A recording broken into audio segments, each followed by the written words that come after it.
ಎಲ್ಲರಿಗೂ ನಮಸ್ಕಾರ. ನಾನು ನಿಮ್ಮ ಚೆನ್ನ. ಈ ಒಂದು ವಿಡಿಯೋದಲ್ಲಿ ಕುವೆಂಪು ಜಯಂತಿಯ ಸರಳ ಸುಂದರ ಕನ್ನಡ ಭಾಷಣ ನೋಡ್ತೋಣ. ಹರೇ ಒಂದು ಭಾಷಣ ಇಷ್ಟವಾಯ್ತು. ಇಷ್ಟವಾದ ಒಂದು ಲೈಕ್ ಅನೇಕ ವಿಡಿಯೋ ಪ್ರೋತ್ಸಾಹ ತುಂಬ ಸಿಗುತ್ತೆ. ಇನ್ನೊಬ್ರಿಗೂ ಶೇರ್ ಮಾಡಲು ಸಾಧ್ಯ. ಇಂಥ ಅನೇಕ ವಿಡಿಯೋಗಳ ಚಾನಲ್ ಸಬ್ಸ್ಕ್ರೈಬ್ ಆಗಿ. ಹಾಗೆ ನಿಮ್ಗೆ ಯಾವ ರೀತಿಯ ಭಾಷಣ, ಯಾವ ರೀತಿಯ ಪ್ರಬಂಧ, ಯಾವ ರೀತಿಯ ಪತ್ರ ಲೇಖನ ಬೇಕಂತೇಳಿ ಕಾನ್ ಮಾಡಿ.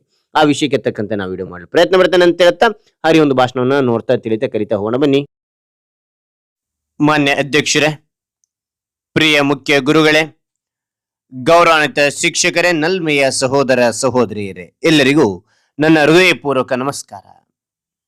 ಇಂದು ನಾವು ಕನ್ನಡ ಸಾಹಿತ್ಯದ ಮಹಾನ್ ದಿಗ್ಗಜರಾದ ಕುವೆಂಪು ಅವರ ಜಯಂತಿಯನ್ನು ಆಚರಿಸಲು ಇಲ್ಲಿ ಸೇರಿದ್ದೇವೆ.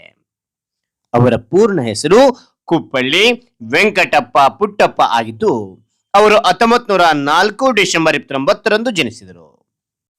ಕುವೆಂಪು ಅವರು ಕೇವಲ ಒಬ್ಬ ಕವಿ ಮಾತ್ರವಲ್ಲ, ಅವರು ಒಬ್ಬ ತತ್ವಜ್ಞಾನಿ, ನಾಟಕಕಾರ, ಕಾದಂಬರಿಕಾರ ಹಾಗೂ ಸಮಾಜ ಸುಧಾರಕರಾಗಿದ್ದರು.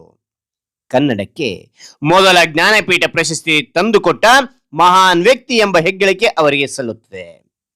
ಅವರು ನಮಗೆ ಕೊಟ್ಟ ಮಹತ್ವದ ಸಂದೇಶವೇ ವಿಶ್ವಮಾನವ ತತ್ವ. ಜಾತಿ, ಧರ್ಮ, ಭಾಷೆ, ದೇಶಗಳ ಗಡಿ ಮೀರಿಸಿ ಎಲ್ಲರೂ ಮಾನವರೇ ಎಂಬ ಭಾವನೆ ಅವರ ಸಾಹಿತ್ಯದ ಮೂಲವಾಗಿದೆ.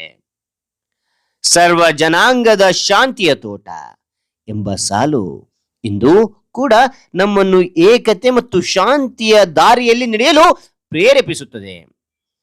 ಅವರ ಕೃತಿಗಳು ನಮ್ಮಲ್ಲಿ ಮಾನವೀಯತೆ, ನೈತಿಕತೆ ಮತ್ತು ದೇಶ ಪ್ರೇಮವನ್ನು ಬೆಳೆಸುತ್ತವೆ. ಅವರ ಜನ್ಮದಿನದ ಸ್ಮರಣಾರ್ಥ ಕರ್ನಾಟಕ ಸರ್ಕಾರ 2016ರಿಂದ ವಿಶ್ವ ಮಾನವ ದಿನ ಎಂದು ಆಚರಿಸಿಕೊಂಡು ಬರುತ್ತಿದೆ.